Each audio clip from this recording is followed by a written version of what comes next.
Assalamualaikum warahmatullahi wabarakatuh. Nama saya Ahmad Rafi Al-Qadri dari kelas 10 Teknik Mekatronika 1. Saya akan menjelaskan tentang biografi pahlawan Diponegoro. Yang pertama adalah profil dari Pangeran Diponegoro. Siapa sih Pangeran Diponegoro?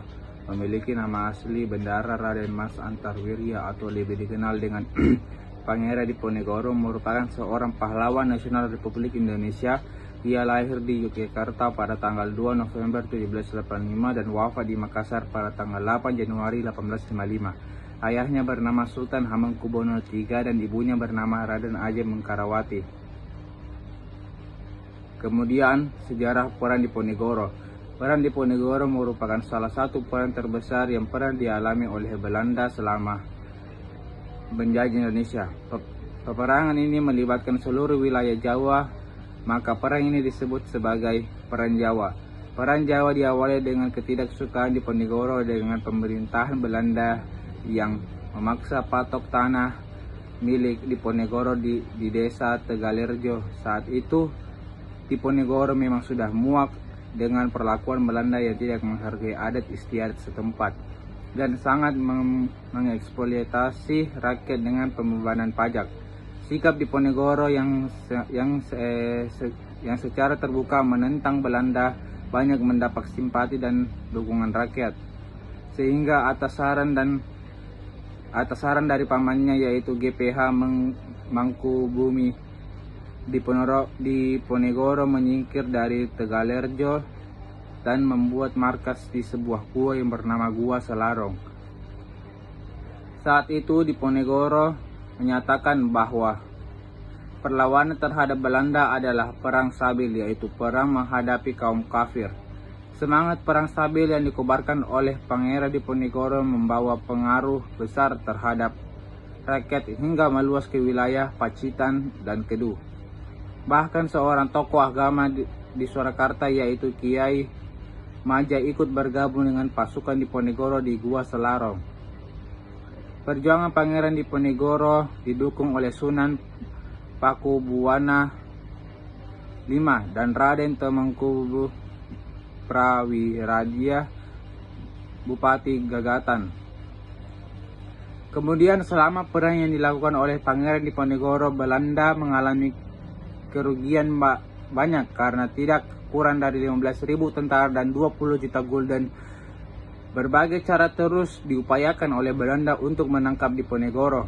Bahkan dalam sayembara, Belanda memasang tarif dengan harga 50.000 gulden diberikan kepada siapa saja yang bisa menangkap Diponegoro, hingga akhirnya ditangkap pada 1830 pada tahun 1827. Belanda melakukan penyerangan terhadap Diponegoro dengan menggunakan sistem benteng sehingga pasukan Diponegoro terjepit, dan pada tahun 1829 Kiai Maja, pemimpin spiritual pembentukan, ditangkap. Kemudian penangkapan Pangeran Diponegoro pada tanggal 16 Februari 1830, Pangeran Diponegoro dari Kolonel Celeres bertemu Remo Kamal Bagalan. Saat itu Celerenes mengusulkan agar pangeran dan pengikutnya berdiam di Manilore sambil menunggu kedatangan Letnan Gubernur Jenderal Marcus de Koch dari Batavia. Tanggal 28 Maret 1830, Pangeran Diponegoro menemui Jenderal de Koch di Magelang. De Koch memaksa mengadakan perundingan dan mendesak Diponegoro untuk menghentikan perang. Permintaan itu ditolak oleh Diponegoro, tetapi Belanda telah menyiapkan penyergapan dengan teliti. Hari itu juga ditangkap dan diasingkan ke Ungaran, lalu kemudian dibawa ke gedung Kepresidenan Semarang dan langsung ke Batavia menggunakan kapal Pulox pada 5 April hingga wafatnya di Benteng Rotterdam pada tanggal 8 Januari 1855. Setelah ditangkapnya Pangeran Diponegoro, perang dilanjutkan oleh para putra Pangeran Diponegoro, yaitu Ki Sodewa dan Bagus Cinglong. Di Paningrat, di Panegara Anom, Pangeran Jonet dan terus-menerus melakukan perlawanan walaupun harus berakhir tragis. 4 putra Pangeran Diponegoro dibuang ke Ambon, sementara Pangeran Yone terbunuh dalam peperangan, begitu juga Ki Sodewa. Kemudian berakhirnya perang di Jawa merupakan akhir perlawanan bangsa Jawa. Perang Jawa banyak memakan korban dari pihak pemerintah Hindia sebanyak 8.000 serdadu berkebangsaan Eropa, pribumi sebanyak 7.200 orang Jawa. Akibat perang ini, jumlah penduduk Yogyakarta menyusut separuhnya.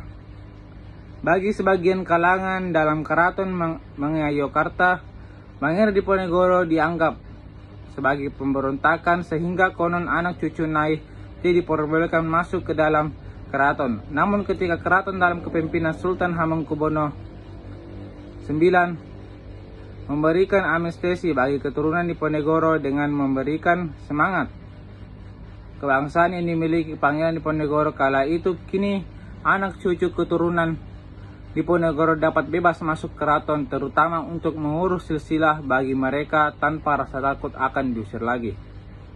Kemudian penghargaan Pangeran Diponegoro. Pengakuan sebagai pahlawan nasional diperoleh oleh Pangeran Diponegoro pada tanggal 6 November 1973 melalui Kepres nomor 87 TK 1973. Penghargaan tertinggi diberikan oleh dunia pada 21 Juni 2013. UNESCO menetapkan Badak Diponegoro sebagai warisan ingatan dunia atau Memory of the World.